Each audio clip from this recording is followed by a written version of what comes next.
Yang pertama terkait badan intelijen kita ya. Sebenarnya secara konstruksi institusi intelijen sebenarnya tidak sudah sangat cukup ya.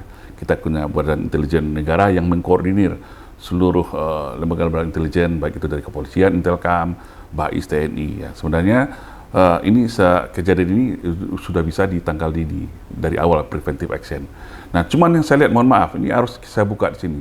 Seakan terjadi semacam disconnecting ya, atau miskomunikasi lah, atau semacam kok ini lembaga intelijen kita ini terjebak dalam ego sendiri yang berjalan sendiri-sendiri ya.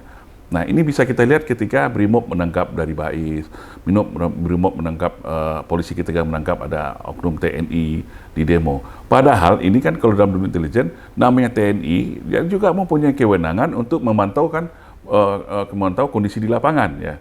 Misalnya kayak dari BAIS, tentu dia harus untuk mendapatkan standar akurasi data A1, TNI memang harus berbaur dengan para pendemo. Tapi ketika ditangkap, ketika itu diberitakan, masalahnya menjadi lain.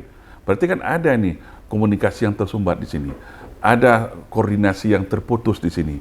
Nah, ini ada apa masalah dengan lembaga intelijen kita ini perlu menjadi catatan penting bagi Pak Prabowo ke depan.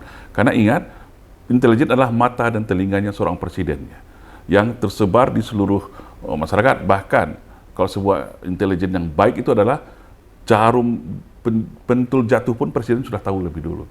Itu seharusnya lembaga intelijen itu bekerja cegah dini, tanggal dini, dan dia 3 langkah ke depan sudah melakukan antisipasi sebuah kejadian yang bisa memberikan ancaman terhadap baik itu keamanan maupun kedaulatan bangsa kita. Nah, ini yang perlu ke depan Pak Presiden mengevaluasi kerja intelijen, apa yang sedang terjadi, apakah terjadi ego sektoral, apakah ada koordinasi yang terputus, atau apa. Ini mungkin yang harus dilakukan Presiden ke depan.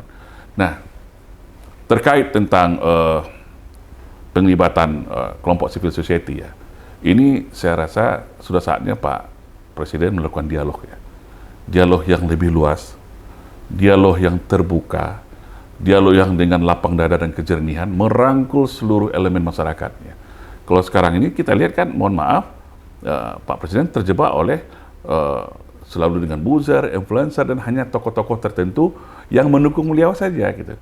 Sedangkan seharusnya ketika seorang presiden sudah terpilih ya, dan disumpah untuk menjadi seorang presiden Republik Indonesia, dia sudah menjadi presiden milik seluruh rakyat Indonesia, seluruh bangsa Indonesia, tidak lagi seorang presiden milik sebuah kelompok partai tertentu atau kelompok yang malah pendukungnya. Mungkin di sini butuh kelapangan hati seorang presiden Pak Prabowo, rangkul semuanya, baik itu kelompok tokoh agama, ormas, ya, tokoh adat, akademisi, ya, cendekiawan, para aktivis, ya, para teknokrat, para profesional.